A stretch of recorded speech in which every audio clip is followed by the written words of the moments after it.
Part of this museum is really interesting. I mean, I'm not a military person, but just looking at the history of submarines, they had some mock-up mock-ups of the original submarines. Uh-huh. Really cool that anybody would go in something like that. Yeah. You wonder how anybody had the courage to do that. Yeah, or they were just idiots. Yeah. Is that like the guys who just went down to look at the um, The Titanic. Titanic Oh, and didn't come back? I just look at that and say, it, there apparently had been problems with that submersible. Yeah, supposedly it had been, and why they were still taking people out and without solving that is Yeah, mhm. Well, it paid the price.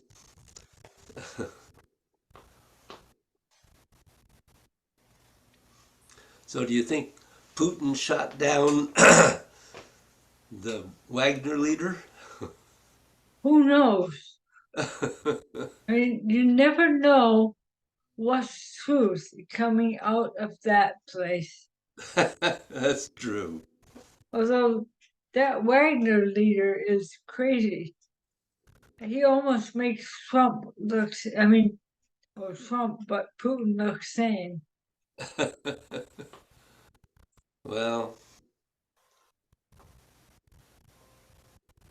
what can we say about that? It's not my country. I have no say. Yeah, How's, we have enough going on in this one. I know, I don't have to worry about that. How's Jane? She's good. She's getting a massage right now, Woohoo! so that's good. I I've stopped. I can't get on and off the table. Oh, Yeah, it's sad. yeah. I had my first therapy appointment in Oh, in reference to my son. how did it go? It was very good. This man who had worked with Jane and Zach 30 years ago, and Oh, I had met him before. I'd done one session then. Um, so I look forward. He does EMDR. Do you know what that? oh, I've heard about that. Yeah, and it's very effective. And Nice. I think I think I have to do another talk session before he actually does that. But I think it will be helpful. Good, good. And Rick Barrett came and did a polarity session on me that was really spectacular. Oh, nice. He offered, when he heard about Matt, he called me and we talked for a while, and he offered to come and free of charge give me a session Wow.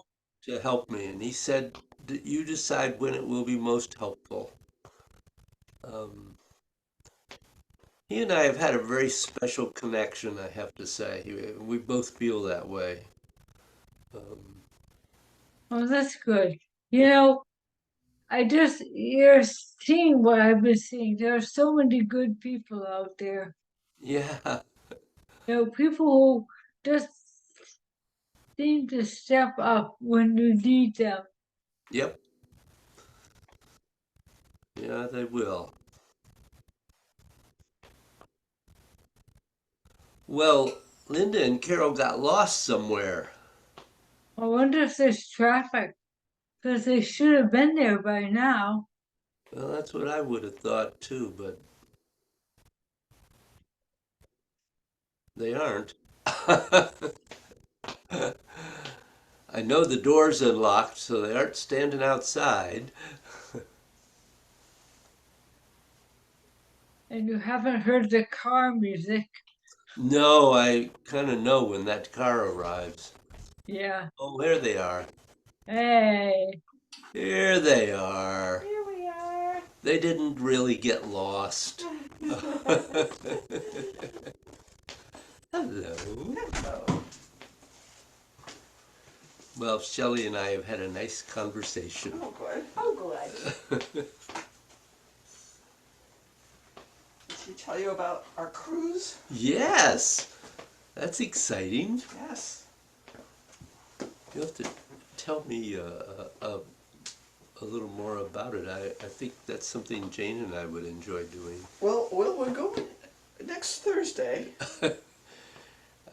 I unfortunately next Thursday is already pretty filled up, so And come September, it's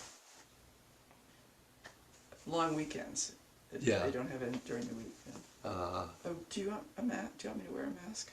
not necessarily. I don't think Okay. Okay. if you're comfortable, I am. not. I am. I just. We just spent Yeah. half an hour in the car.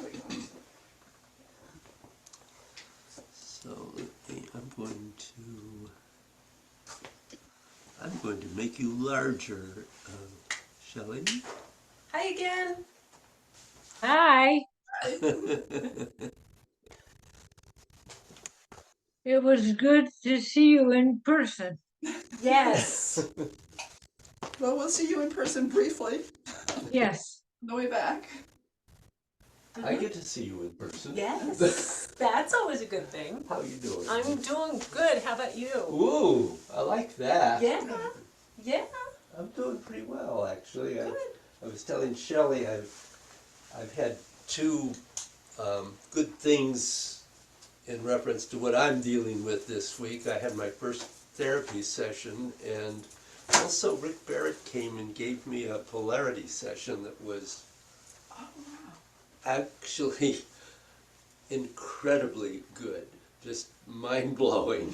Fabulous. Oh, it was almost 2 hours, it was a long time. Wow. So, That's good. That's good. yeah, yeah. So, here we are. Yes. Actually, I realized I should put me on the screen, I guess. I don't know. I Shelley, can see you. me? Oh, yeah, perfectly. Okay. Yeah, because No, never mind. if it's big for her, Yeah.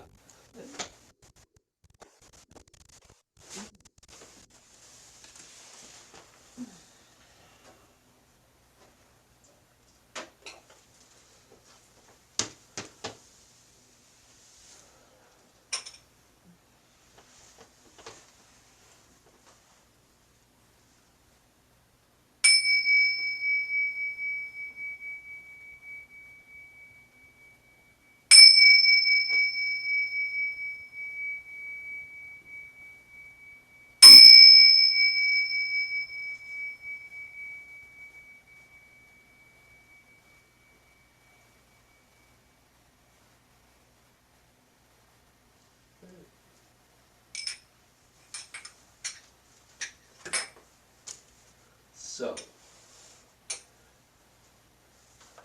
any thoughts, questions, reports, failures, successes, uh, you name it.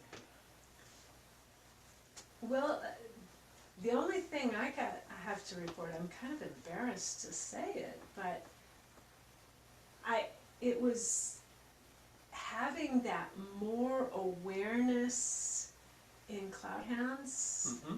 that I don't know, finally I figured it out. I've been watching everyone, and you have this beautiful kind of turn in it, and I'm like, that? How does he do that? And then I realized, from my perspective, I'm just going up and down. It's my upper body that's turning, that's making that.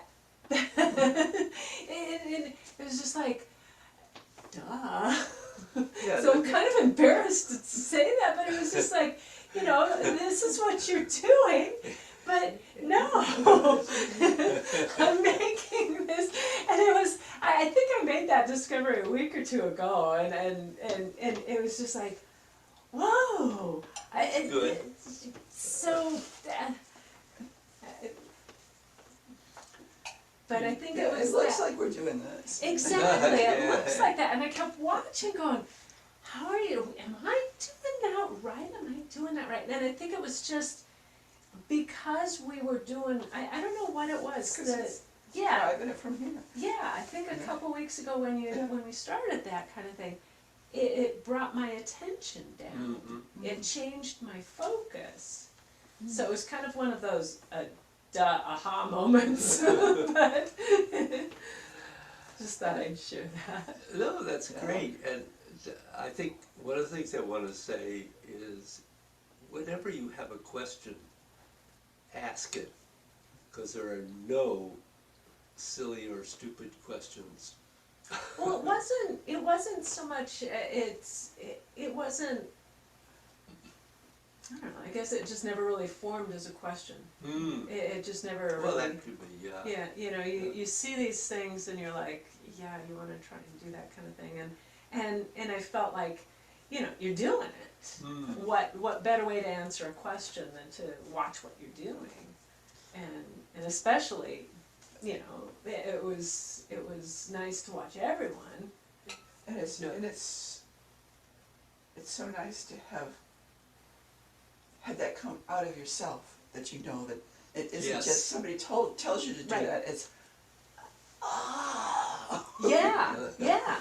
Yeah, Yeah. that's a real, That That's is, a real high. Yeah, it's a better answer to your question. it's important that you have that awareness. Yeah, yeah, and it really came out of, like you said, focusing on opening and closing the palm. And, the other thing I wanted to say, too, because you mentioned that, is to really not over-rotate in any of them. 'Cause that's the one easy thing to do, is to do too much, because Mhm. that's our culture is do more, do Yeah. do If bigger. a little is good, more is better. Right. And the problem is, as soon as you over-rotate, you destroy your structure and your root, and the energy isn't moving well. And I think that was the other thing that I felt too. When we really focused on it, when we first started that one. Yeah. It really showed me, it put so much of a focus there that, it was only little motions that really had the big effect, that I could feel the real energetic effect, Good. so.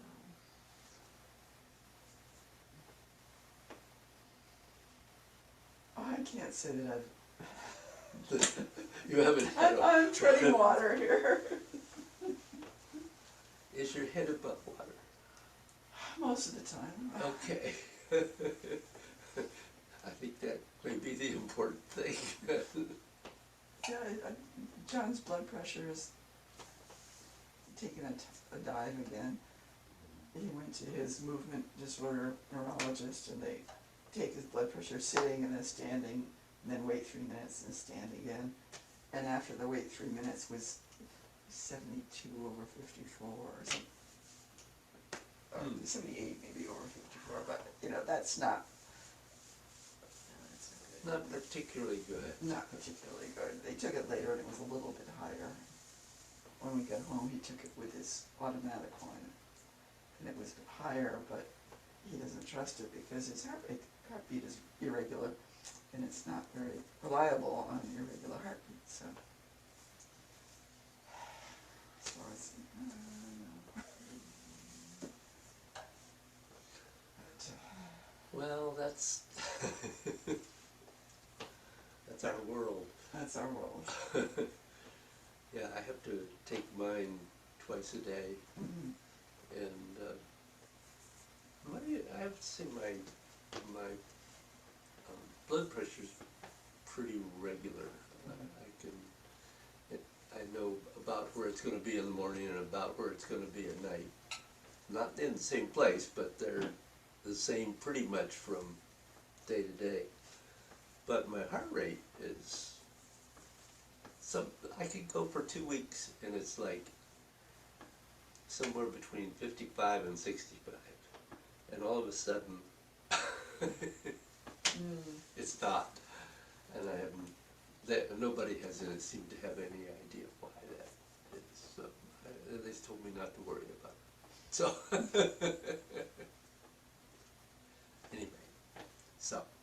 So the good news is we didn't find out about this by him falling. That's very Yes. That's positive. very positive. So you contact the cardiologist and they cut out one of his medications altogether. One of the blood pressure. He's on high blood pressure medications. Well, that would seem to be a good idea. To get rid of one of those. So, Did that help? I don't know. It just happened yesterday. Oh, So he didn't take that pill this morning. that would probably take a couple of days to, It helped when we cut it in half. yeah. Oh, That was the first step. yeah. Ah, well. So I'm sort of up and down Yeah, of course and you kind are. of down. You're- I was thinking that I could use some good dissolving today. Oh dear, and I'm going to talk too much. Well, that's okay too. Oh, good. Anything for you, Shelley? I've been grinding my teeth at night. I talked to the neurologist about it, and so what I'm trying to do is his suggestion was to review the day and think of 3 good things that happened. So I go to bed with positive thoughts. And what I've done is I do that and then I meditate. Ah, And it hasn't stopped the problem, but I think I'm going into sleep a lot better. good. Good. Mm. Well, Just so I'm going to take us to the next stage in this series that I've been working through. So sit back and relax while I talk a bit. Are we gonna do? We will do some, yes. Oh, yes, no, I completely forgot that. After what you said, did I forget?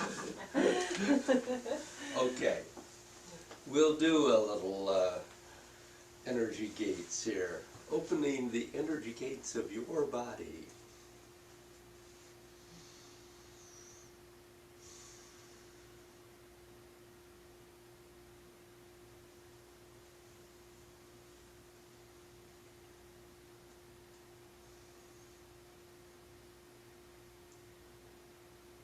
Settling in,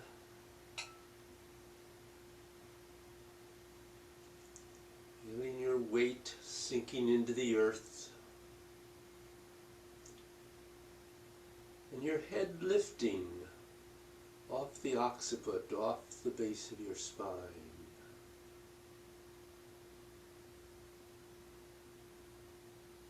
Feel a sense of openness in your body.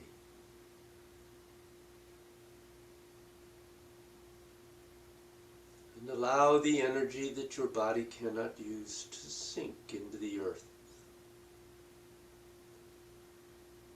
So twisting outward, perhaps with a subtle energy towards your heel, into Shimyan.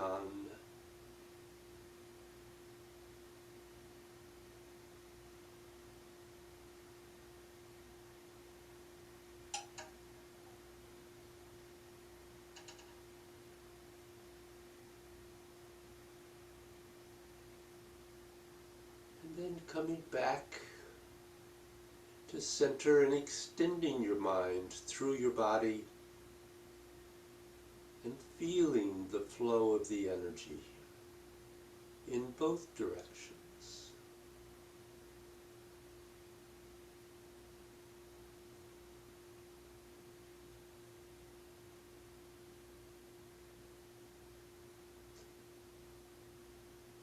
And then flowing into cloud hands.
So previously we looked at the using the unconscious mind within the third energy body to release the triggers of your negative, destructive emotions, which often reside in different forms within your third energy body.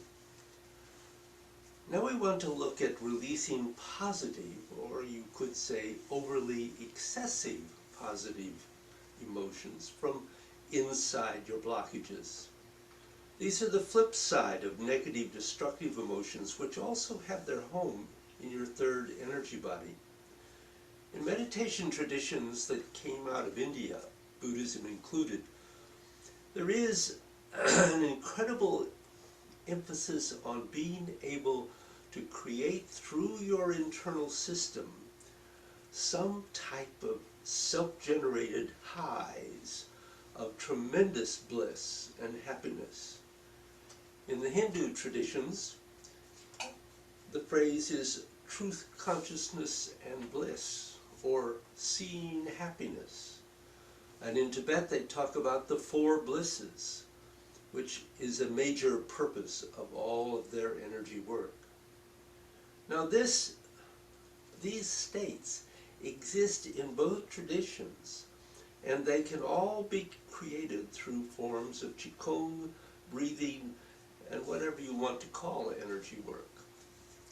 Now it's true that people can get downright miserable and dejected, and the purpose, both in the ancient yoga methods and in Tibetan methods, of creating incredible bliss or happiness or highs to actually antidote the misery, is no different than why people take drugs today. You feel absolutely horrible and miserable, take a pill, shoot something up, and for a while you feel better. Only here they do it in a much more healthy way by having your own body's internal pharmacological factory produce them, or by taking you into psychic states that take you beyond the pain of the content. Now Taoism likewise has similar techniques, although in general Taoism doesn't emphasize them. Rather than seeking these incredible bliss states, it seeks to have balance and smooth mental states. It seeks to have that energy rather than having incredible super spikes of being high. It doesn't usually like to take it all the way to the top. It likes to take it somewhere a little bit below. So you're always pretty much okay. It is so you don't oscillate between feeling too good and feeling too bad. So their object is to keep you happy, but not too happy, not excessively happy. Now Bruce told us quite a story about when he went to India in 1973 to train in meditation through the study of yoga and tantra. Initially, in South India, he was there for 3 months, and he did 12 hours of pranayama yoga daily. Now pranayama is the breathing techniques that are the Indian version of Qigong. During that time, he also did the classic training of the classic rituals for awakening the Kundalini Prana Shakti. And prana means chi. And this was over to deepen the process. He went to North India to become initiated into a major Shaktipak Kundalini tradition by a noted guru in that tradition. And the initiation into this included the guru putting a direct infusion of psychic energy via his astro fluid to kickstart the process of awakening the Kundalini. Bruce said it worked. After his channels began to spontaneously, energetically open, two things happened which were extremely notable to him. The first was, after shaking and spontaneously performing all sorts of hatha yoga postures with his eyes closed, everything went silent inside of him. He said it was as though the outside world disappeared and he was in some kind of a suspension zone. And this deep, deep silence was so strong that he got curious and he opened his eyes. And to his disbelief, he found that he was doing a headstand with his arms at his side and his hands on his palms, on his thighs, excuse me. He guessed that the whole silent period that he was doing this, he didn't know how he got up in the air. What was keeping him up there? And he was completely flabbergasted and just stood there with his eyes open, watching this whole scene for a minute or two, and watching the other people who were doing all sorts of stuff that happens during these Kundalini initiations. And he could not figure out what was keeping him up. It was a surreal scene. At a certain point, his conscious mind kicked in and he said to himself, how did I get here? And as soon as he doubted himself, he immediately fell off the headstand and never did that again. And this, after this, he continued the meditation, and after a while he began to have other explosive sets of hatha yoga postures coming in and out of his body. Visions coming in and out of his head, and then he suddenly stopped lying down on the ground, and from deep within him, this joy started emerging and rapidly developing. And as he sat up in pure bliss, and the bliss got stronger and stronger and stronger, and Bruce said he was higher than possible with LSD. And it was rather amazing because it was clean and it just got stronger and stronger and stronger. And so he felt he was kind of getting a version of the four blisses of Buddhism and the Ananda state that they talk about in all the higher Kundalini practices. And it seemed to him that he would love to stay there that way forever. It was so strong. But Bruce said that he had no basis upon which to comprehend that this state was even possible. And after a bit, because he had always heard about getting this incredible bliss from meditation, in his crazy excitement he thought, oh my God, I've arrived. I'm enlightened. Or at least I could go on with this for my whole life. And then reality kicked in. And he realized he was just high. It was derived from a spiritual source, but high is high, and spiritual or non-spiritual.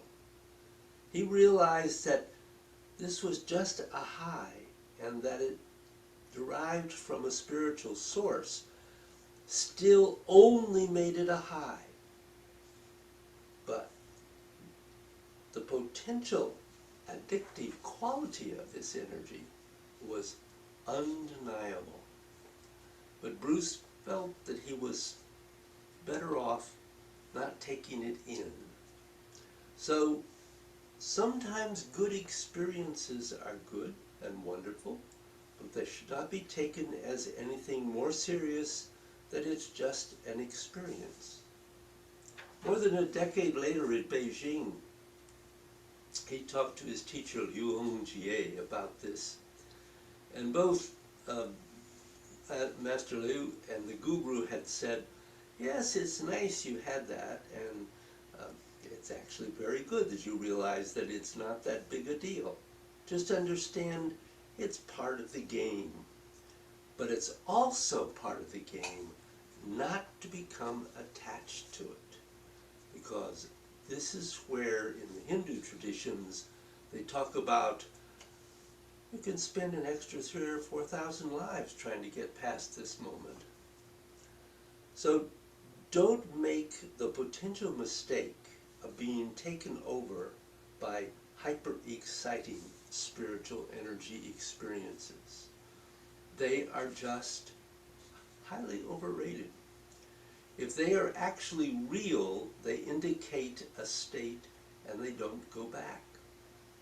Often, when training in Beijing milieu, and after having made some minor or major breakthroughs, Bruce would temporarily get really excited and quite happy with himself. And most of the time, his excitement was within reasonable bounds, and sometimes it wasn't.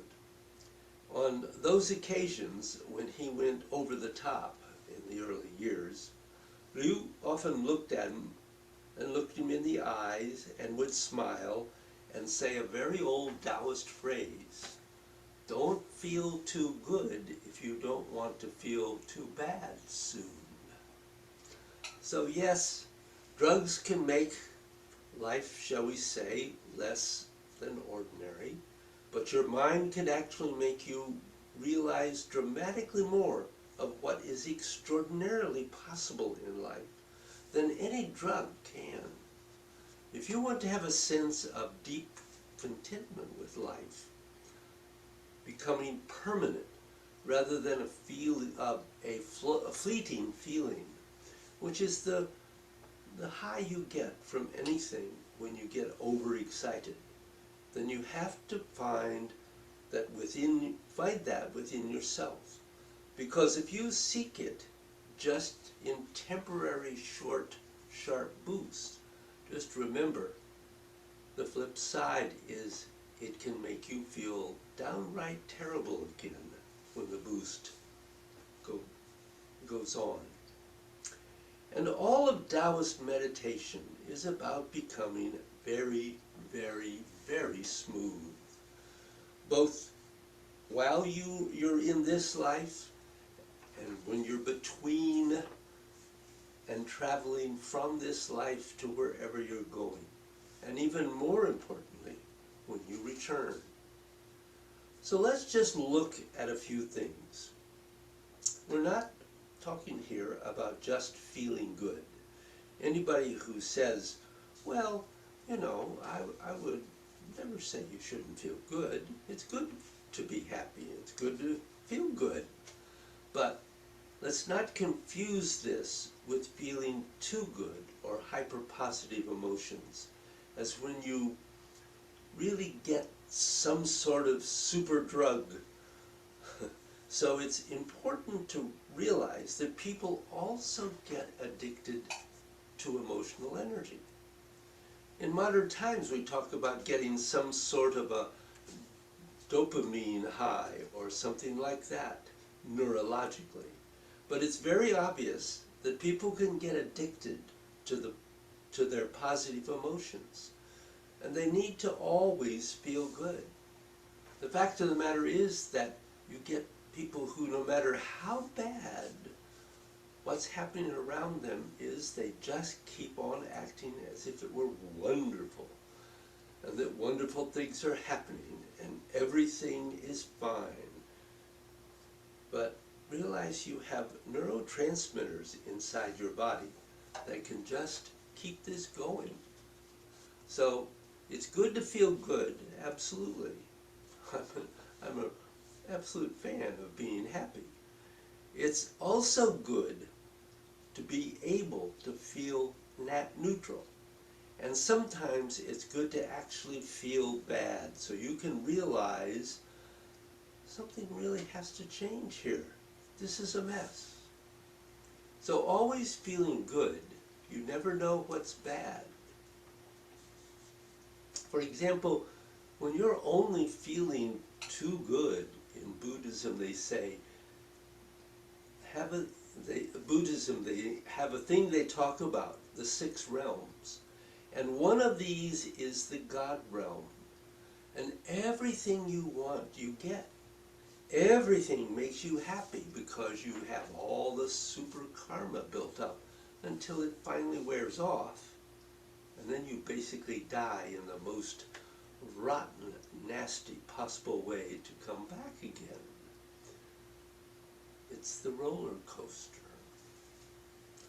So looking at what we're going to be doing in meditation now, many people have addictions to God knows what.